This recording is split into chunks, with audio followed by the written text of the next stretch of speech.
সকলকে স্বাগত জানিয়ে আজকের ক্লাস শুরু করছি। ইউনিট 5 এর অন্তর্গত 14 নম্বর চ্যাপ্টার আমি পড়াচ্ছিলাম। 14 নম্বর চ্যাপ্টারের মধ্যে আমি এর আগে তোমাদের পড়িয়েছিলাম খাদ্য শৃঙ্খল, খাদ্য জালক। আজকে যে অংশটা পড়াবো সেটা হচ্ছে এনার্জি ফ্লো ইন ইকোসিস্টেম, বাস্তুতন্ত্রে শক্তি প্রবাহ এবং নিউট্রিয়েন্ট সাইকেল অর্থাৎ পরিপোষক চক্র। নিউট্রিয়েন্ট সাইকেল অর্থাৎ পরিপোষক চক্র, দুটো জিনিস আমি আলোচনা করার চেষ্টা করব। দেখো, বোর্ডের দিকে তাকিয়ে দেখো, চ্যাপ্টার 14 ইকোসিস্টেমের অন্তর্গত এনার্জি ফ্লো ইন ইকোসিস্টেম, বাস্তুতন্ত্রে শক্তি প্রবাহ, বাংলায় বলা হয় বাস্তুতন্ত্রে শক্তি প্রবাহ, আর নিউট্রিয়েন্ট সাইকেল বা পরিপোষক চক্র বা পুষ্টি চক্র। এই নিউট্রিয়েন্ট সাইকেলের মধ্যে কার্বন সাইকেল আর ফসফরাস সাইকেল, এই দুটো অংশ তোমাদের জানতে হয়। তা সরাসরি আমি আবার মূল বিষয়ে চলে আসি যে বাস্তুতন্ত্রে শক্তি প্রবাহ বলতে কি বোঝো? What is energy flow? What is energy flow in ecosystem? বাস্তুতন্ত্রে আমরা জেনে এসছি উৎপাদক সৌরশক্তিকে সংগ্রহ করে তার ক্লোরোফিলযুক্ত কোষের মধ্যে শর্করা জাতীয় খাদ্য, প্রধানত গ্লুকোজ তৈরি করে। সেই গ্লুকোজের মধ্যে সৌরশক্তি স্থৈতিক শক্তি রূপে জমা থাকে। এই গ্লুকোজ থেকে উদ্ভিদের দেহে শ্বেতসার তৈরি হয়, তার থেকে প্রোটিন বা ফ্যাট জাতীয় যৌগ তৈরি হয়, সে সঙ্গে সঙ্গে অন্যান্য জৈব যৌগ বা জৈব অ্যাসিড এগুলো তৈরি হয়। এই যে উৎপাদক সৌরশক্তি সংগ্রহ করে খাদ্য তৈরি করলো, তার মধ্যে সৌরশক্তি স্থৈতিক শক্তিরূপে আবদ্ধ রইল। এরপরে এই সৌরশক্তি গ্রহণকারী জীব অর্থাৎ উৎপাদকদের ভক্ষণ করলে ওই সৌরশক্তির কিছুটা খাদ্য শৃঙ্খলের মাধ্যমে উৎপাদকের দেহে যায়। এই বাস্তুতন্ত্রে উৎপাদক দ্বারা গৃহীত সৌরশক্তি বিভিন্ন খাদকের মধ্য দিয়ে প্রবাহিত হতে থাকে। এই ঘটনাকে বলা হয় বাস্তুতন্ত্রে শক্তি প্রবাহ বা এনার্জি ফ্লো ইন ইকোসিস্টেম। আমরা একটু ঘুরিয়ে একটা ভালো ডেফিনেশন দিতে পারি, যে পদ্ধতিতে উৎপাদক দ্বারা গৃহীত সৌরশক্তি উৎপাদক থেকে খাদ্য শৃঙ্খলের বিভিন্ন খাদ্য স্তর বা পুষ্টি স্তর বা ট্রপিক লেভেলের মাধ্যমে পর্যায়ক্রমে প্রবাহিত হয়, তাকে আমরা বলবো এনার্জি ফ্লো ইন ইকোসিস্টেম। এই এনার্জি ফ্লো ইন ইকোসিস্টেম অর্থাৎ বাস্তুতন্ত্রে শক্তি প্রবাহের বৈশিষ্ট্য কি? বৈশিষ্ট্য, শক্তি প্রবাহের বৈশিষ্ট্য। শক্তি প্রবাহের মধ্যে বৈশিষ্ট্য জানতে হবে তোমাদের। বাস্তুতন্ত্রে শক্তি প্রবাহের সংজ্ঞা, শক্তি প্রবাহের বৈশিষ্ট্য। এই বৈশিষ্ট্যটা কিন্তু তোমাদের জানতে হবে। মোটামুটি 1, 2, 3, 4, 3টে থেকে 4টে মতো বৈশিষ্ট্য ভালো হয়। দেখো, বাস্তুতন্ত্রে শক্তির উৎস হলো সৌরশক্তি, সোলার এনার্জি।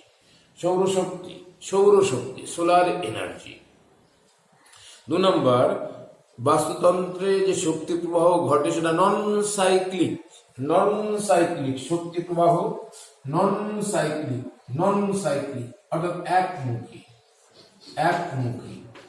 নন সাইক্লিক বা একমুখী। অর্থাৎ আমরা এটাকে বলতে পারি অচক্রাকার। চক্রাকারে ঘটবে না, চক্রাকারে ঘটবে না। আরেকটা বৈশিষ্ট্য হতে পারে, বাস্তুতন্ত্রে উৎপাদক থেকে শক্তি খাদ্য শৃঙ্খলের মাধ্যমে খাদ্যের দ্বারা একটি খাদ্যস্তর থেকে বা টপিক লেভেল থেকে যখন আরেকটা টপিক লেভেলে যায়, তখন শক্তি প্রবাহের পর্যায়ক্রমিক অবনতি ঘটে। অর্থাৎ উৎপাদক যে পরিমাণ সৌরশক্তি খাদ্যের মধ্যে আবদ্ধ করে রাখলো, সেই সম্পূর্ণ শক্তিটা কিন্তু উৎপাদক থেকে প্রাথমিক খাদকের দেহে যাবে না, কিছুটা কম যাবে। প্রাথমিক খাদককে যারা খাবে তাদেরকে বলা হবে গৌণ খাদক। গৌণ খাদকের দেহে কিন্তু প্রাথমিক খাদকের দেহে আগত শক্তির সবটা যাবে না, কেননা সে তার বিপাকীয় কাজে কিছুটা শক্তি ব্যবহার করবে। আবার প্রগৌণ খাদক থেকে গৌণ খাদক থেকে প্রগৌণ খাদকের দেহের মধ্যে যদি শক্তি সঞ্চারিত হয় বা স্থানান্তরিত হয়, তাহলেও কিন্তু প্রগৌণ খাদক খাদ্য গ্রহণের মাধ্যমে গৌণ খাদক থেকে যে পরিমাণ শক্তি পেয়েছিল সেই পরিমাণ শক্তি সবটা প্রগৌণ খাদকের দেহে গৌণ খাদক থেকে যাবে না, কিছুটা কম যাবে। এটাকে বলা হচ্ছে পর্যায়ক্রমিক অবনতি ঘটবে, গ্রাজুয়ালি ডিক্লাইন করবে প্রবাহিত শক্তির পরিমাণ। 3 নম্বর, বাস্তুতন্ত্রে যে শক্তি প্রবাহ হবে সেটা কিন্তু তাপগতিবিদ্যার প্রথম এবং দ্বিতীয় সূত্রকে মেনে চলবে। তাপগতিবিদ্যার যে সূত্রগুলো রয়েছে, শক্তির সৃষ্টি বা বিনাশ নেই, শক্তি কেবল একটা রূপ থেকে আর একটা রূপে রূপান্তরিত হতে পারে, মহাবিশ্বের মোট শক্তির পরিমাণ নির্দিষ্ট এবং অপরিবর্তনীয়, এই যে তাপগতিবিদ্যার যে সূত্রগুলো রয়েছে সেটাও কিন্তু শক্তি প্রবাহর বৈশিষ্ট্যের মধ্যে আমরা দেখব। শক্তি প্রবাহের বৈশিষ্ট্য তাপগতিবিদ্যার সূত্রগুলোকে অনুসরণ করে চলে। এছাড়াও আরেকটা পয়েন্টস আমরা বলতে পারি যে এই যে শক্তি প্রবাহ নিয়ে যে পর্যায়ক্রমিক অবনতি ঘটে, কতটা ঘটে? রেমন্ড লিন্ডেম্যান, ইনি ছিলেন একজন আমেরিকান ইকোলজিস্ট। 1942 সালে রেমন্ড লিন্ডেম্যান শক্তি প্রবাহের পর্যায়ক্রমিক অবনতি নিয়ে একটি সূত্র দিয়েছিলেন। তাকে বলা হয় রেমন্ড লিন্ডেম্যানের 10% ল। রেমন্ড লিন্ডেম্যানের 10% ল, 10% সূত্র, 10% সূত্র। রেমন্ড লিন্ডেম্যানের 10% ল, 10% ল। দেখো আমি এখানে লিখেছি 10% ল কিন্তু শক্তি প্রবাহের বৈশিষ্ট্যের মধ্যে শক্তি প্রবাহের পর্যায়ক্রমিক অবনতি ঘটে, সেখানে আমরা কতটা উল্লেখ করতে পারি। ওই যে একটু আগে বললাম যে শক্তিটা উৎপাদকেরা খাদ্য গ্রহণের মাধ্যমে অর্জন করবে সবটা তাদের দেহে যাবে না, মানে সবটা তাদের দেহ থেকে প্রাথমিক খাদকের দেহে যাবে না। দেখো, মোট উৎপাদন এবং আসল উৎপাদন বলে একটা কথা রয়েছে। মোট উৎপাদন, যে শক্তিটা খাদ্যের মধ্যে আবদ্ধ হলো, সৌর শক্তিটা স্থৈতিক শক্তি রূপে, তাকে বলা হচ্ছে গ্রস প্রোডাকশন, মোট উৎপাদন। এইবার ওই যে উৎপাদক তার জৈবনিক মানে বিপাকীয় কাজে ওই খাদ্যের জারণ ঘটিয়ে সে কিন্তু কিছুটা শক্তি ব্যবহার করছে, যেটা অবশিষ্ট থেকে যাচ্ছে সেটাকে কিন্তু আমরা বলছি নেট প্রোডাকশন। ওটা গ্রস প্রোডাকশন, এটাকে বলছে নেট প্রোডাকশন বা আসল উৎপাদন। অর্থাৎ মোট উৎপাদন কিন্তু সবসময় আসল উৎপাদন থেকে বেশি হবে। লিন্ডেম্যান বললেন উৎপাদক দ্বারা গৃহীত সৌরশক্তির 10% উৎপাদক তার দেহ গঠনের কাজে ব্যবহার করবে, বাকিটা সে ব্যবহার করবে না, পরবর্তী ট্রফিক লেভেলে যাবে। যেমন উদাহরণস্বরূপ আমরা বলি এই যে একটা বাঘ যদি খাদ্য গ্রহণের মাধ্যমে 1000 কিলো ক্যালোরি শক্তি পায়, তাহলে সে এটা 10% দেহ গঠনের কাজে ব্যবহার করবে, 10% দেহ গঠনের কাজে ব্যবহার করবে। তার মানে 1000-এর 10% মান হচ্ছে, এটা দাঁড়াচ্ছে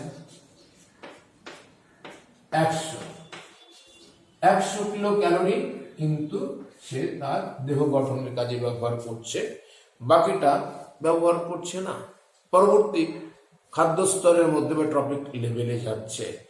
এই লিন্ডেম্যানের 10% সূত্রটা কি?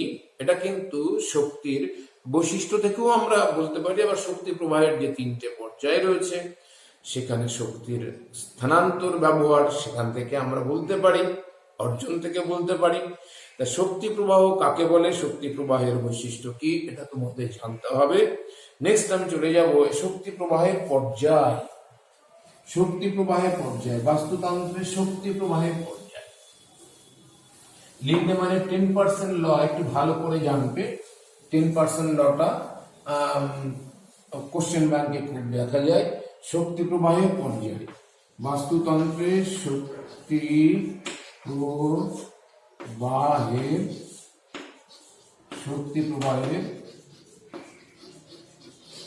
পর্যায়, বাস্তুতন্ত্রের শক্তি প্রবাহের পর্যায়। এই যে বাস্তুতন্ত্রের শক্তি প্রবাহ, বাস্তুতন্ত্রের যে শক্তি প্রবাহ, এই শক্তি প্রবাহের 3টে পর্যায় আছে। 1 নম্বর হচ্ছে শক্তি গ্রহণ বা শক্তি অর্জন। 2 নম্বর শক্তির ব্যবহার, অর্জিত শক্তির ব্যবহার।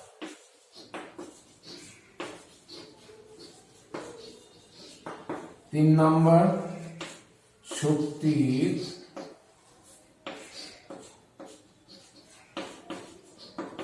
স্থানান্তর,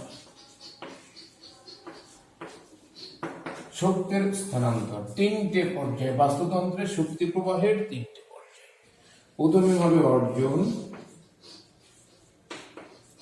তারপরে হবে ব্যবহার, তারপরে হবে স্থানান্তর।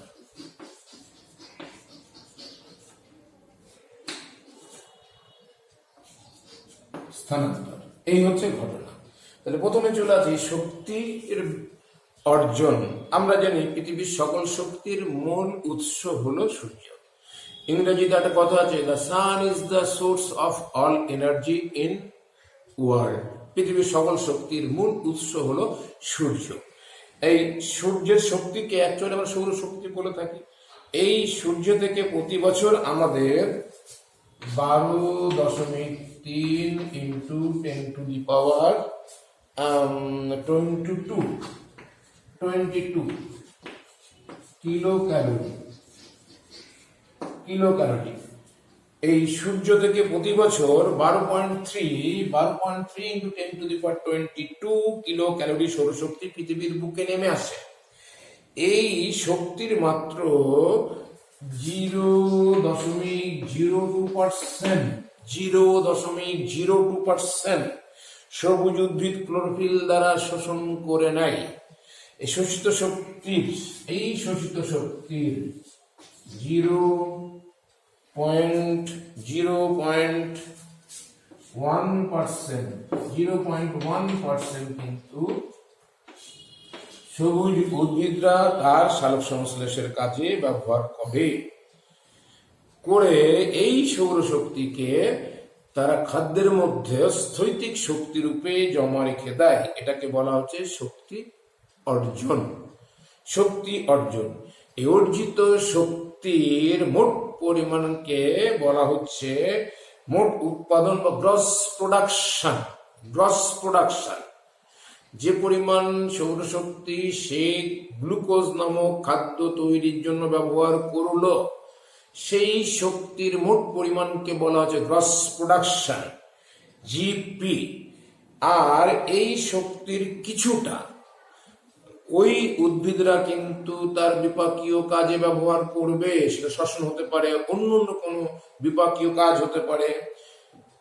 তার ফলে যে শক্তিটা অবশিষ্ট থাকছে, অর্থাৎ মোট উৎপাদন থেকে ব্যবহৃত বিপাকীয় শক্তি বাদ দিলে যেটা থাকছে তাকে বলছি আমরা নেট প্রোডাকশন বা আসল উৎপাদন। এই শক্তি অর্জন বিষয়ে একটু সংক্ষিপ্ত ধারণা তোমাদের রাখতে হবে। এবার শক্তির ব্যবহার, এই যে শক্তি উৎপাদক গ্রহণ করলো, করে সে কিছুটা তার বিপাকীয় কাজে ব্যবহার করলো, এবং বিপাকীয় কাজে ব্যবহার যেমন উৎপাদকেরা করলো, তেমনি কিন্তু অনুরূপভাবে খাদকরাও ব্যবহার করবে। এই উৎপাদকদের প্রত্যক্ষ বা পরোক্ষভাবে খাদকেরা ভক্ষণ করে বেঁচে থাকবে। উৎপাদক থেকে যে শক্তি খাদকেরা অর্জন করবে সেটা তার অর্জিত শক্তি। সেই অর্জিত শক্তি কিন্তু তারা আবার ওই খাদ্যের জারণ ঘটিয়ে, বিশেষ করে শ্বসন পদ্ধতিতে জারণ ঘটিয়ে ওই উৎপাদকেরা তাদের যে বিপাকীয় কাজে ব্যবহার করবে। ফলে কিছুটা শক্তি তার অপচয় হলো, অবশিষ্ট যেটা রইল সেটাও কিন্তু আমরা বলবো এখানে অন্য কথায় বলবো আসল উৎপাদন, মানে রেসপিরেটরি এনার্জি। রেসপিরেশনের জন্য সে তার এনার্জিটা খাদ্যে জারণ ঘটিয়ে ব্যবহার করলো, বাকিটা পড়ে রইল। যেটা নিচ্ছে সেটাকে বলছে গ্রস এনার্জি ইনটেক্ট। আর তার রেসপিরেশনের জন্য যে পরিমাণ শক্তি তার ক্ষয় হচ্ছে, ব্যবহার হচ্ছে, বিপাকীয় কাজে ব্যবহার করার জন্য তাকে রেসপিরেটরি এনার্জি বলা হচ্ছে। এই শক্তির অর্জন কিন্তু সৌরশক্তি মানে সবুজ উদ্ভিদরা যেমন করছে, করে ব্যবহার করছে, তেমনি কিন্তু খাদকেরাও কিন্তু এটা ব্যবহার করবে। এরপরে উৎপাদক এবং খাদক, উৎপাদক থেকে খাদকের থেকে গেল, খাদকের থেকে বা উৎপাদকের থেকে যে শক্তিটা থাকবে ব্যবহার করার পরে সেটা স্থানান্তরিত হয়ে তার পরবর্তী খাদ্য শৃঙ্খলের মধ্যে ঢুকবে। তাহলে আমরা বলতে পারি সৌরশক্তি যাচ্ছে প্রথমে প্রাথমিক মানে উৎপাদকের দেহে, সেখান থেকে যাচ্ছে প্রাথমিক খাদকের দেহে, সেখান থেকে যাচ্ছে গৌণ খাদকের দেহে, গৌণ খাদক থেকে প্রগৌণ খাদকের দেহে যেতে পারে যদি খাদ্য শৃঙ্খলে প্রগৌণ খাদক থাকে। যদি সর্বোচ্চ শ্রেণীর খাদক থাকে তাহলে সর্বোচ্চ শ্রেণীর খাদকে যাবে। তাহলে দেখো, উৎপাদক যে পরিমাণ শক্তি সংগ্রহ করলো সর্বোচ্চ শ্রেণীর খাদকের দেহে কিন্তু সেই পরিমাণ শক্তি যাচ্ছে না, কম যাচ্ছে। তাহলে প্রতিটি খাদ্যস্তরে শক্তির পর্যায়ক্রমিক অবনতি ঘটছে, প্রতিটি কতটা 10% হারে, 10% হারে। এই যে শক্তি প্রবাহের তিনটে পর্যায়, শক্তি অর্জন, শক্তির ব্যবহার এবং শক্তির স্থানান্তর, অর্থাৎ ট্রান্সফারেন্স অফ এনার্জি, এই তিনটে পর্যায়ের একটু সংক্ষিপ্ত বিবরণ মনে রাখতে হবে। ঠিক এর আগে বলে এলাম কাকে বলে এনার্জি ফ্লো ইন ইকোসিস্টেম, মনে রাখতে হবে। তারপরে হচ্ছে characteristics of energy flow in ecosystem, সেটা পড়তে গেলে what do you mean by 10% law of Raymond Lindeman. আমি আগেই বলেছি ইনি আমেরিকান ইকোলজিস্ট ছিলেন। উনি বাস্তুবিদ্যার উপরে বিভিন্ন পরীক্ষা নিরীক্ষা করেছেন। এরপরে চলে আসবে নিউট্রিয়েন্ট সাইকেল, নিউট্রিয়েন্ট সাইকেল বা পরিপোষক চক্র, নিউট্রিয়েন্ট সাইকেল বা পরিপোষক চক্র, নিউট্রিয়েন্ট সাইকেল বা পরিপোষক চক্র, নিউট্রিয়েন্ট সাইকেল বা পরিপোষক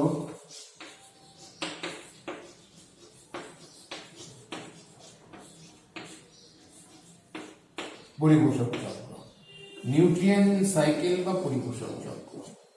এর মধ্যে দু রকমের চক্র তোমাদের পড়তে হবে, একটা কার্বন সাইকেল বা কার্বন চক্র,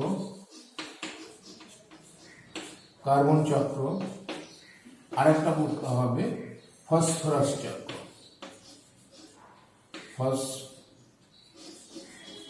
ফসফরাস চক্র। এই দুটো চক্র তোমাদের সিলেবাসের মধ্যে রয়েছে। এই ফসফরাস চক্রটা কিন্তু খুব ইম্পর্টেন্ট, ফসফরাস চক্রটা ইম্পর্টেন্ট। আমি আমার অভিজ্ঞতা থেকে বলছি, 2018 সালে ফসফরাস চক্রের ব্যাপারটা রেখাচিত্রের মাধ্যমে বা ওয়ার্ড ডায়াগ্রামের মাধ্যমে বুঝিয়ে দেওয়া এমন একটা প্রশ্ন এসেছিল। সুতরাং দুটো সাইকেলের মধ্যে আমি তোমাদেরকে বলবো ফসফরাস সাইকেলটা খুব ভালো করে পড়বে, একটা ছক তৈরি করে রেখে দেবে এবং ব্যাখ্যা বা বিবরণ মনে রেখে দেবে। তাহলে প্রথমেই চলে আসি নিউট্রিয়েন্ট সাইকেল কাকে বলে। What do you mean by nutrient cycle? এই যে নিউট্রিয়েন্ট সাইকেল বা পরিপোষক চক্র, এর মধ্যে পড়তে হবে কাকে বলে, আরেকটা জানতে হবে নিউট্রিয়েন্ট সাইকেল বা পরিপোষক চক্রের তাৎপর্য করতে হবে, আর সেই সাথে সাথে আমাদের এই দুটো জিনিস ভালো করে জানতে হবে। পরিপোষক চক্রের মধ্যে কার্বন চক্র কাকে বলে, কার্বন চক্রের কার্বনের উৎস কি, কার্বন চক্রের সংক্ষিপ্ত বিবরণ এবং রেখাচিত্র বা শব্দচিত্রের মাধ্যমে তার একটা ছক প্রস্তুত করতে হবে। অনুরূপভাবে ফসফরাস চক্র কাকে বলে, ফসফরাসের মূল উৎস কি, ফসফরাস চক্রের একটা বিবরণ, তার সঙ্গে সঙ্গে তার একটা রেখাচিত্র বা ওয়ার্ড ডায়াগ্রাম। প্রথমেই চলে আসি নিউট্রিয়েন্ট সাইকেল বা পরিপোষক চক্র কাকে বলে। দেখো, এটাকে আবার বলা হয় জৈব ভূ রাসায়নিক চক্র বা biogeochemical cycle. Biogeochemical cycle, nutrient সাইকেলটাকে কিন্তু আবার এটাকে আবার বায়োজিও কেমিক্যাল সাইকেল বলা হয়। বায়োজিও কেমিক্যাল সাইকেল, এটাকে আবার বায়োজিও কেমিক্যাল সাইকেলও বলা হয়, বা আমরা আবার পরিপোষক চক্র বলে থাকি। তা মানে নিউট্রিয়েন্ট সাইকেলের যে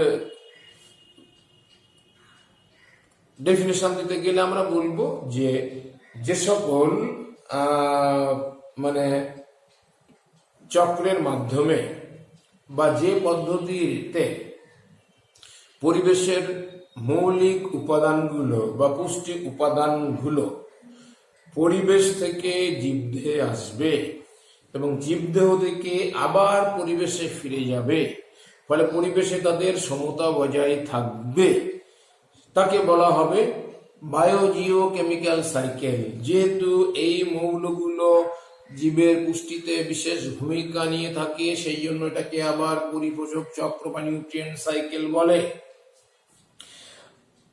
অনেক বইতে একটা কমপ্লিট ডেফিনেশন দেওয়া থাকে যে চক্রাকার পথে পরিপোষকগুলি পরিবেশ থেকে উদ্ভিদ দেহ থেকে বিভিন্ন প্রাণী দেহে এবং পুনরায় উদ্ভিদ দেহ থেকে এবং প্রাণী দেহ থেকে আবার পরিবেশে ফিরে যাচ্ছে, সেই পদ্ধতিকেও কিন্তু আমরা আবার নিউট্রিয়েন্ট সাইকেল বলতে পারি। পরিপোষক উপাদানগুলো যে পদ্ধতিতে পরিবেশ থেকে উদ্ভিদের দেহে আসবে, উদ্ভিদ থেকে খাদ্য শৃঙ্খলের মাধ্যমে বিভিন্ন খাদকের দেহে যাবে এবং উদ্ভিদ এবং প্রাণীর দেহ থেকে অর্থাৎ উৎপাদক এবং খাদকের দেহ থেকে আবার পরিবেশে চলে যাবে এবং পরিবেশে তাদের উপাদানের সমতা বজায় থাকবে, তাকেও বলা হবে বায়োজিও কেমিক্যাল সাইকেল বা পরিপোষক চক্র, নিউট্রিয়েন্ট সাইকেল। তা এই পরিপোষক চক্রের প্রয়োজনীয়তা বা গুরুত্ব কি তোমাদের মাথায় রাখতে হবে। অ্যাকচুয়ালি উল্লেখযোগ্য গুরুত্ব দুটোই হয়। এই নিউট্রিয়েন্ট সাইকেলের মাধ্যমে পরিবেশে পুষ্টি উপাদানগুলোর সমতা বজায় থাকে, যেমন ধরো কার্বন, নাইট্রোজেন, তারপরে তোমার সালফার, ফসফরাস, এদের সমতা বজায় থাকে। 2 নম্বর, এই যে নিউট্রিয়েন্ট সাইকেলের অন্তর্গত যে সমস্ত পুষ্টি পদার্থগুলো রয়েছে, carbon, hydrogen, oxygen, nitrogen, sulphur, phosphorus, sodium, potassium, calcium, magnesium, iron, সাসানসাস, এগুলো নিউট্রিয়েন্ট সাইকেলের মাধ্যমে কিন্তু জীবেরা গ্রহণ করে থাকে এবং জীবদেহ কোষের প্রোটোপ্লাজম গঠনে এরা অংশ নিয়ে থাকে। তোমরা যদি একটুখানি চলে যাও প্রোটিন মানে কার্বন, হাইড্রোজেন, অক্সিজেন এবং নাইট্রোজেন সেখানে থাকবে। আবার যদি কার্বোহাইড্রেটে চলে যাও, সেখানে কার্বন, হাইড্রোজেন, অক্সিজেন থাকবে। তাহলে এই যে জৈব যৌগগুলো যেটা আমাদের দেহকোষ গঠনের জন্য লাগছে, আবার যদি লিপিডে চলে যায় সেখানে কার্বন, হাইড্রোজেন, অক্সিজেন তো থাকবেই, তার সঙ্গে হাইড্রোজেন এবং অক্সিজেন অনুপাত 2:1 অনুপাত থাকবে না। তা এই যে জীবদেহের যে যৌগগুলো সেগুলো গঠন করতে গেলে কিন্তু আমাদের এই উপাদানগুলো লাগছে, অর্থাৎ জীবদেহের গঠনগত উপাদান তৈরিতে বিশেষ ভূমিকা নিয়ে থাকে। তাহলে নিউট্রিয়েন্ট সাইকেল কাকে বলে? নিউট্রিয়েন্ট সাইকেলের সিগনিফিকেন্স বা তাৎপর্য বা ইম্পর্টেন্স কি জানতে হবে। এরপরে চলে যাব কার্বন চক্র, কার্বন চক্রের বিবরণ এবং ফসফরাস চক্রের বিবরণ। এই কার্বন এবং ফসফরাস চক্রের বিবরণ আমি তোমাদের একটু সংক্ষিপ্ত আকারে তুলে ধরব। তোমাদের এর পরে যে আমি ক্লাসটা নেব নিউট্রিয়েন্ট সাইকেলের উপরে, সেই জায়গায় আমি কার্বন চক্র এবং ফসফরাস চক্র সম্পর্কে আইডিয়া দেব এবং ছক প্রস্তুতের মাধ্যমে তাদের বিবরণ দেব। আজকে এখানেই তোমাদের পঠন পাঠন শেষ করছি। যে যে অংশগুলো আমি তোমাদেরকে আজকে পড়ালাম সেই অংশগুলো আবার আমি স্মরণ করিয়ে দিচ্ছি, খাতাতে পয়েন্টস করে নেবে, নিয়ে ভালো করে পড়বে বই দেখে দেখে। এক হচ্ছে বাস্তুতন্ত্রের শক্তি প্রবাহ কাকে বলে। 2 নাম্বার বাস্তুতন্ত্রের শক্তি প্রবাহের বৈশিষ্ট্য লেখো। 3 নাম্বার লিন্ডেম্যানের 10% সূত্র বা 10% ল বলতে কি বোঝো। 4 নাম্বার বাস্তুতন্ত্রের শক্তি প্রবাহের পর্যায় 3টে কি কি এবং তাদের সংক্ষিপ্ত বিবরণ দাও। 5 নাম্বার একটা প্রশ্ন এরকম হতে পারে, বাস্তুতন্ত্রের শক্তি প্রবাহ নন সাইক্লিক অর্থাৎ একমুখী, এটা বলতে তোমরা কি বোঝো। অনেক সময় আমার একটা প্রশ্ন আসে, মোট উৎপাদন এবং আসল উৎপাদন বলতে কি বোঝো। শক্তি প্রবাহের ক্ষেত্রে মোট উৎপাদন এবং আসল উৎপাদন বলতে কি বোঝো, এরকম একটা প্রশ্ন অনেক সময় আমরা শর্ট কোশ্চেনে দেখতে পাই। এরপরে চলে যাবে যে নিউট্রিয়েন্ট সাইকেল বা পরিপোষক চক্র কাকে বলে। পরিপোষক চক্র বা নিউট্রিয়েন্ট সাইকেলের গুরুত্ব বা তাৎপর্য লেখো। এবং সবশেষে যেটা আমি আজকে আলোচনা করলাম না, কার্বন চক্র এবং ফসফরাস চক্র, সেটাও তোমাদের পড়তে হবে আগামী দিন। এই দুটো চক্র আমি পড়াবো। সবাই ভালো থেকো, সকলকে অনেক অনেক ধন্যবাদ জানিয়ে আজ আমি আমার বক্তব্য এখানে শেষ